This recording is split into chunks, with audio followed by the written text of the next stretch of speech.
Last year, Drake took one of the most brutal beatings in hip hop history. He's had his name slandered, pride destroyed, watched his adversary go on to win a record number of Grammys, and also become the first rapper to headline the Super Bowl. All while audiences sang along to calling him a PDF file. This beef not only affected music, but also entire subcultures of the internet. Before the fallout, the Kendrick Lamar and Drake subreddit were just happy that their favorite artists were making music. But after the nuke that was Meet the Grams, and subsequently Not Like Us, the fan bases turned hostile towards each other. Today, I'm going to be comparing how the Drake and conservative subreddit responded to major losses and how echo chambers contributed to permanent erosion of the culture within these subreddits. Reality denial looks different for every group, but the psychology is the same. Some people are drawn to communities with more niche or unpopular opinions, and once they meet like-minded people, they may feel more validated or vindicated of their opinion. Think flat earthers. Once the internet gave them a platform, they became more confident even though their opinion is completely nonsensical. The same thing happened with the Drake and conservative subreddit, just less extreme at first. These subreddits started as a space for news, discussion, or even appreciation. But when the core figures of these communities were relentlessly mocked and attacked, intense emotions spiked. The people who personally identified with Drake felt like they lost too. A neutral fan might be disappointed at first, but after a week or so, they would make their way through the 5 stages of grief and finally accept the results. But in echo chambers, the most extreme and devoted fans get locked into a cycle of anger and denial. When Kendrick secured the Super Bowl, Drake fans said that Drake would do better by securing the World Cup. When Kendrick was dominating the charts,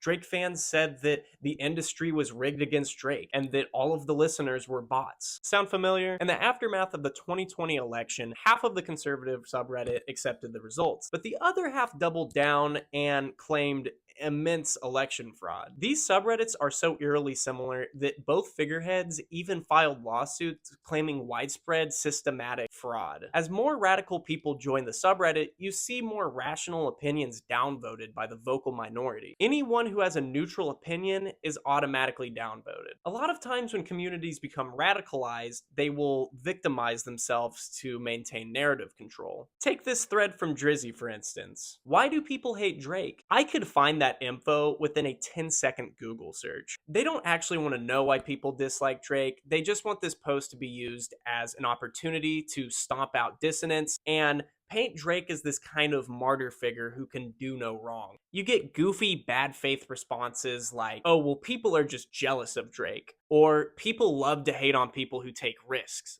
as if Drake is the biggest risk taker in the industry. And then you get other posts just using ad hominems, calling other people weird, weak, or ugly. Also, a lot of the negative comments under this post were removed under the guise of protecting the community. On conservative, there is also some dissonance, but it is immediately stomped out by the moderators, algorithm, and downvotes. More extreme emotional content means that more people are going to spend more time on the app. The people with the loudest megaphones control the narrative. Another funny example is when Conan made a joke about Kendrick Lamar and Drake at the Oscars. The joke was so innocuous, but the comment section was chaos. The best example I could find was this one comment saying that the joke was actually funny, which is not even that extreme of an opinion, and yet it was drowned in downvotes the minute it was posted. Drake also always has to be the good guy. Never mind how he's constantly dissing people, getting with his friends' girlfriends, or even just feeling inauthentic to some people. When a community can no longer voice complaints or critiques about their favorite artist or their work,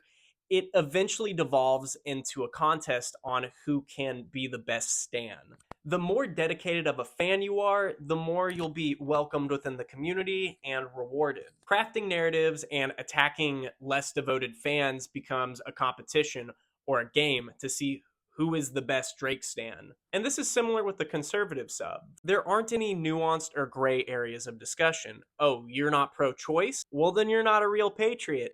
Enjoy your ban. To be fair though, subreddits like these have to consistently moderate their communities due to sabotage. Reddit is already a predominantly liberal site, and anything different from that is prone to getting invaded by trolls or brigaders. For instance, when Kendrick Lamar would ever make the news, fans would flock to the Drizzy subreddit to mock, tease, or just make fun of fans over there. To prevent bad faith posting, moderation is essential. But when moderators get used to wielding this type of power, it becomes a lot easier to ban or silence people, even if they just have a different opinion. Over time, this can spiral into delusional territory where logic, reasoning, or even reality don't follow the same rules as the subreddit. Eventually, it gets to a point where the community is so far detached from reality and logic where they become susceptible to grifters. Drizzy has gone full groupthink, and as a result, it's paved the way for businesses and grifters. A lot of these people feel so betrayed by mainstream media that any business or company or person who steps in to say something good or defend Drake is immediately welcomed. Azalea Banks, Kanye West, and other deranged people who have defended Drake lately have been embraced by the community more, but this also applies to companies as well. Happy Dad and Steak have been banking off the OVO culture for a while now. Denounced YouTuber and Drake fan What's the Dirt resurfaced a while after his apology with a Happy Dad sponsorship, much like DJ Academics. Steak, the definition of a scam, also is heavily involved with Drake, DJ Academics, and even adjacent OVO brand members.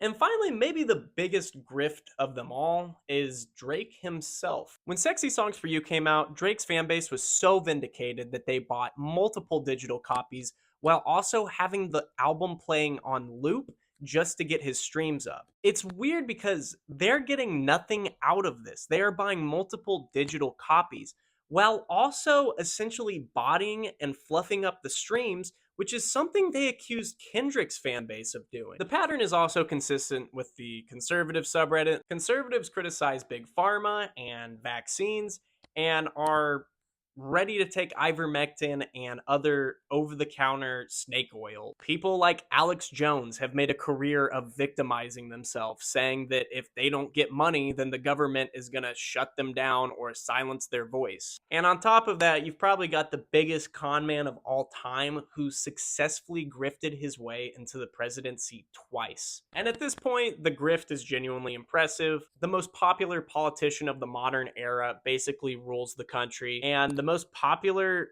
pop star of our era is still dominating the charts. So overall, I hope you took something away from this video. Recognizing echo chambers is essential to keeping your critical thinking skills and also staying close to your identity and who you are as a person. Most people end up in these communities out of curiosity, a niche interest, or sometimes even just a desire to be seen. But over time, these spaces stop being about discussion and eventually devolve into tests of loyalty.